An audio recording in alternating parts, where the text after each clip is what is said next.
حضرت علی رضی اللہ عنہ نے ارشاد فرمایا کہ نبی صاحب نے ارشاد فرمایا اطیب الریح ریح فی الارض الہند، کہ سب سے اچھی خوشبو سرزمین ہند کی ہے۔ یہ حاکم کی روایت ہے۔ علامہ اقبال نے اسی کو کہا تھا، میر عرب کو آئی ٹھنڈی ہوا جہاں سے، میرا وطن وہی ہے، میرا وطن وہی ہے۔ یعنی نبی علیہ السلام نے ارشاد فرمایا کہ مجھے اس طرف سے ٹھنڈی ہوا آتی ہے۔ تو آقا صلی اللہ علیہ وسلم کا یہ فرمانا کوئی بشارت رکھتا ہے۔ چنانچہ اگر سعودی عرب کے مشرق میں دیکھیں نا تو 4 ملک بنتے ہیں۔ ایک تو ہندوستان بنتا ہے، مگر اس میں سے چونکہ ہندوؤں کی اکثریت ہے، سکھوں کی اکثریت ہے، مسلمان اگرچہ 20 کروڑ ہیں مگر وہ ان میں تحلیل ہو جاتے ہیں، پتہ ہی نہیں چلتا کہ مسلمان ہیں یا نہیں۔ ہر معاملہ وہاں ہندوؤں کے ہاتھ میں ہے، تو ہندوستان تو آپ ایک طرف کر دیں۔ پھر اس کے بعد دوسرا ملک ہے ایران۔ ایران میں شیعوں نے ایسا قبضہ کیا ہوا ہے کہ وہ شیعت کے اندر لپٹے ہوئے ہیں، لہذا وہ بھی آؤٹ آف کویسچن ہو گیا۔ اب باقی 2 ملک رہ جاتے ہیں، ایک پاکستان اور ایک افغانستان۔ ان دونوں میں اہل سنت والجماعت لوگ موجود ہیں اور دین کی محبت والے اور دین پر عمل کرنے والے لوگ موجود ہیں۔ تو اس کا مطلب یہ ہوا کہ نبی علیہ السلام کو جو ٹھنڈی ہوا آپ نے فرمایا کہ مجھے ٹھنڈی ہوا آ رہی ہے، وہ پاکستان اور افغانستان اس علاقے سے آ رہی تھی۔ ویسے بھی اگر آپ تاریخ کا مطالعہ کریں نا تو 2 پہاڑوں کا سلسلہ ہے، ایک ہے کوہ ہمالیہ اور ایک ہے کوہ ہندو کش۔ اگر نقشہ اٹھا کے دیکھیں تو اس کے اندر ایک مثلث بنتی ہے۔ اس مثلث کو اس زمانے میں وادی سندھ کہا جاتا تھا۔ اگر ایگزیکٹ جگہ دیکھنی ہو تو جیسے ہمارے ہاں مالاکنڈ کے پہاڑ ہیں نا، وہ بالکل اسی کے اندر آتے ہیں۔ تو گویا نبی علیہ السلام نے فرمایا کہ مجھے اس طرف سے ٹھنڈی ہوا آ رہی ہے۔ ٹھنڈی ہوا کا کیا مطلب کہ یہاں سے دین کی محنت اٹھے گی اور بالآخر پوری دنیا کے اندر دین پھیلنے کا ذریعہ بن جائے گی۔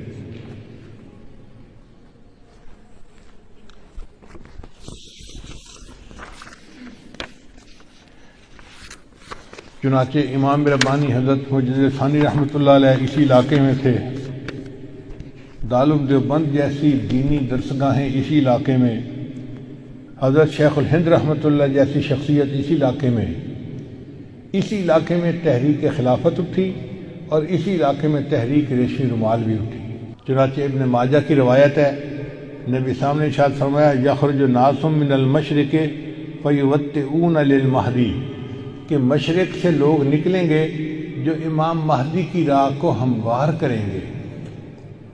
اب سعودی عرب کے مشرق میں تو ہمارا ملک بنتا ہے، اس کا مطلب یہ کہ جس کو ہم وادی سندھ کہتے تھے نا پرانا، وہاں سے لوگ اٹھیں گے۔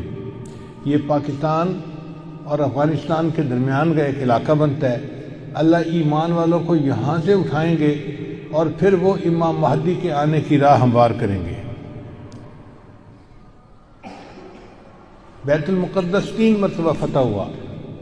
ایک مرتبہ عربوں نے فتح کیا حضرت عمر رضی اللہ عنہ کے زمانے میں بغیر لڑائی کے، کافروں نے چابیاں ہی حوالے کر دی تھی۔ دوسری فتح پھر کردستان کا ایک نوجوان تھا جس کا نام تھا صلاح الدین ایوبی، اس نے صلیبی جنگیں لڑی اور کافروں سے بیت المقدس کو فتح کروا لیا۔ اب تیسری مرتبہ وہ پھر فتح ہوگا اور ہمارا یہ گمان ہے کہ اللہ تعالیٰ یہ اعزاز پاکستان کے لوگوں کو عطا فرمائے گے۔ چنانچہ ابن ماجہ کی روایت ہے، نبی صاحب نے ارشاد فرمایا یخرج ناس من المشرق فیوطئون للمہدی، کہ مشرق سے لوگ نکلیں گے جو امام مہدی کی راہ کو ہموار کریں گے۔ اب سعودی عرب کے مشرق میں تو ہمارا ملک بنتا ہے، اس کا مطلب یہ کہ جس کو ہم وادی سندھ کہتے تھے نا پرانا، وہاں سے لوگ اٹھیں گے۔ یہ پاکستان اور افغانستان کے درمیان کا ایک علاقہ بنتا ہے۔ اللہ ایمان والوں کو یہاں سے اٹھائیں گے اور پھر وہ امام مہدی کے آنے کی راہ ہموار کریں گے۔ بیت المقدس 3 مرتبہ فتح ہوا۔ ایک مرتبہ عربوں نے فتح کیا حضرت عمر رضی اللہ عنہ کے زمانے میں بغیر لڑائی کے، کافروں نے چابیاں ہی حوالے کر دی تھی۔ دوسری سطح صرف کردستان کا ایک نوجوان تھا جس کا نام تھا صلاح الدین ایوبی. اس نے صلیبی جنگیں لڑی اور کافروں سے بیت المقدس کو فتح کروا لیا. اب تیسری مرتبہ وہ پھر فتح ہوگا اور ہمارا یہ گمان ہے کہ اللہ تعالیٰ یہ اعزاز پاکستان کے لوگوں کو ادا کروائے. علامہ اقبال نے بہت خوبصورت شعر کہا ہے فارسی میں: خضر وقت از خلوت دشت حجاز آید برو. خضر وقت سے مراد امام مہدی. خضر وقت از خلوت دشت حجاز آید برو، کاروان زی وادی دور و دراز آید برو. یعنی زی عظیم یہ کارواں جو ہے نا یہ دور دراز سے آئے گا اور حجاز کے اندر آ کر یہ برآمد ہوگا. حدیث مبارکہ میں بھی ہے کہ امام مہدی آئیں گے مگر وہ چھپے ہوں گے، اپنے آپ کو چھپائیں گے. پہلے مدینہ طیبہ میں ہوں گے مگر وہ وہاں سے مکہ مکرمہ اس لیے آ جائیں گے کہ لوگ مجھے پہچاننا نہیں. چھپ رہے ہوں گے لوگوں سے کہ لوگ مجھے دیکھ نہ لیں، پہچان نہ لیں. لیکن جب مکہ مکرمہ میں وہ طواف کر رہے ہوں گے تو وہ حجر اسود کے قریب آئیں گے تو ایک غیب سے آواز آئے گی کہ لوگوں یہ مہدی ہیں تو ان کی بیعت کرو. تو لوگ ان کے ساتھ بیعت کر لیں گے اور پھر ان کے ساتھ ایک لشکر شروع ہو جائے گا. یہ لشکر ایسا ہوگا کہ جس نے بالآخر بیت المقدس کو فتح کرنا. حدیث مبارکہ میں ہے کہ کالے جھنڈے یہ نیتر لوگ اٹھیں گے اور وہ اس کو جا کر بیت المقدس کے اندر گاڑیں گے. یعنی امام مہدی کے ہاتھ پہ اللہ تعالیٰ بیت المقدس کو فتح کروائیں گے. پھر امام مہدی موجود ہوں گے تو ان کی موجودگی میں حضرت عیسیٰ علیہ السلام بھی آئے گے. دمشق کی ایک مسجد ہے، اس مسجد میں وہ نماز کے لیے کھڑے ہوں گے، تکبیر کہی جائے گی تو اتنے میں حضرت عیسیٰ علیہ السلام اس مسجد کے مینارے کے اوپر اتریں گے آسمان سے. تو امام مہدی ان کو کہیں گے نہیں کہ آپ نماز پڑھائیں اور وہ امام مہدی کو کہیں نہیں کہ آپ نماز پڑھائیں. چنانچہ حضرت عیسیٰ علیہ السلام کے حکم پر امام مہدی نماز پڑھائیں گے. یہ اعزاز ملے گا ان کو کہ حضرت عیسیٰ علیہ السلام ان کے پیچھے نماز ادا کریں. اب حضرت عیسیٰ علیہ السلام نبی علیہ السلام کی شریعت کے مطابق یہاں پر زندگی گزاریں گے. یہ ان کے یہ بھی اعزاز کہ انہوں نے دعا مانگی تھی کہ اللہ مجھے اپنے محبوب کی امت میں ہونے کا شرف عطا فرما، تو اللہ نے ان کو آسمانوں پہ بلا لیا اور پھر اللہ ان کو دوبارہ بھیجیں گے تاکہ وہ اس شرف کو حاصل کر سکے. پھر حضرت عیسیٰ علیہ السلام بیت المقدس آئیں گے. اتنے میں دجال بھی آ جائے گا. اب دجال جو ہے وہ پوری دنیا کے اندر کفر کو پھیلائے گا. اس کے پاس ٹیکنالوجی ایسی ہوگی کہ بارش برسے گی، کھیتیاں زیادہ ہو جائیں گی، پھل زیادہ ہو جائیں گے اور لوگ اس کے پیچھے لگ جائیں گے مادی وسائل کی وجہ سے. بلکہ حدیث پاک میں آتا ہے کہ اس کی پیروی کرنے والی عورتیں زیادہ ہوں گی کیونکہ عورتوں میں مادیت پرستی زیادہ ہوتی ہے، چمک دمک ان کو زیادہ کھینچتی ہے، تو یہ دجال کے فتنے میں زیادہ گرفتار ہوگی. پھر حضرت عیسیٰ علیہ السلام کو جب پتہ چلے گا تو وہ دجال کی پیچھا کریں گے کہ اس کو قتل کریں. اب دجال وہاں سے بھاگے گا تو بھاگ کے کہاں جائے گا؟ وہ اسرائیل جائے گا اور وہاں پر ایک جگہ ہے اس کا نام ہے باب لد. اس وقت بھی اسرائیل میں ایک ایئرپورٹ ہے، اس کا نام ہے لد ایئرپورٹ.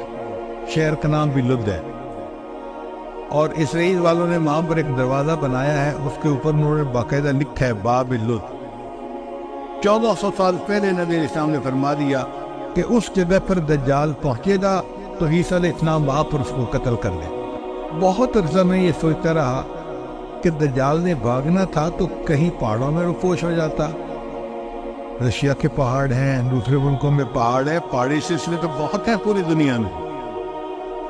تو یہ مقام لد کا کیا مان؟ بعد میں بات سمجھ میں آئی کہ لد کا جو ایئرپورٹ ہے نا وہ سپیس پورٹ بھی ہے. یعنی وہاں سے جہاز بھی اڑتے ہیں اور وہاں سے خلائی گاڑیاں بھی اڑ کے خلا میں جاتی ہیں. اس کا مطلب یہ کہ دجال یہ چاہے گا کہ میں لد پہنچوں اور وہاں سے سپیس شپ میں بیٹھ کے میں خلا میں چلا جاؤں، کیونکہ دنیا میں تو مجھے یہ نہیں چھوڑیں گے تو میں یہاں دنیا سے چلا ہی جاؤں. تو اس کی کوشش یہ ہوگی کہ میں یہاں سے خلا میں چلا جاؤں، مگر اللہ تعالیٰ فضل فرمائے گے اور عیسیٰ علیہ السلام اس کو اپنی فلائٹ لینے سے پہلے لط کے مقام پہ قتل کر لیں۔ پھر اس کے بعد عیسیٰ علیہ السلام بیت المقدس کے تخت پر بیٹھ کر پوری دنیا کے فیصلے کریں گے۔ پوری دنیا کی حکومت عیسیٰ علیہ السلام کے ہاتھ میں ہوگی۔ پھر عیسیٰ علیہ السلام صلیب کو توڑیں گے اپنے ہاتھوں سے، اور پھر یہود و نصارہ میں جو ان کی مخالفت کرے گا اس کو قتل کریں گے، حتیٰ کہ ایک ایسا وقت آئے گا کہ پوری دنیا میں ایک بھی بندہ غیر مسلم نہیں رہے گا، سارے مسلمان ہو۔ اس وقت اتنی برکتیں ہوگی، حدیث پاک میں آتا ہے کہ ایک گائے کا دودھ پورے خاندان کے لیے کافی ہو جائے گا۔ اب یہ بات تو سمجھ میں آتی ہے، آج ایسی گائے بن گئی ہیں جو 100 لیٹر دودھ دیتی ہیں ایک دن میں۔ اب 100 لیٹر تو واقعی پورے خاندان کے لیے کافی ہے، 40-50 گھروں کے لیے کافی ہو جاتا۔ یہ باتیں نبی صاحب نے اس وقت فرمائی جبکہ لوگوں کو اس کا تصور بھی نہیں ہو سکتا تھا۔ میرے آقا صلی اللہ علیہ وسلم کی نگاہ کیسی تھی؟ یہ نگاہ نبوت تھی جو بہت دور دیکھ لیتی تھی، کہ 1400 سال پہلے بیٹھ کر ایسی باتیں کی جیسے آج اپنی آنکھ سے دیکھ کے کوئی بندہ باز کر رہا ہوتا۔ پھر عیسیٰ علیہ السلام فوت ہو جائیں گے، اور اس کے بعد جو بگاڑ آئے گا نا وہ پرورن بگاڑ ہوگا، اور اس کے بعد پھر قیامت قائم ہوگی علی شرار الناس، ان لوگوں پر جو سب سے زیادہ شریر لوگ ہوں گے۔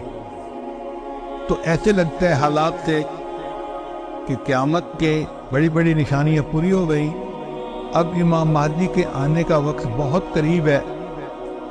یہ جو حالات میں اتنی بڑی تبدیلی نظر آ رہی ہے نا، یہ کسی چیز کا پیش خیمہ ہے۔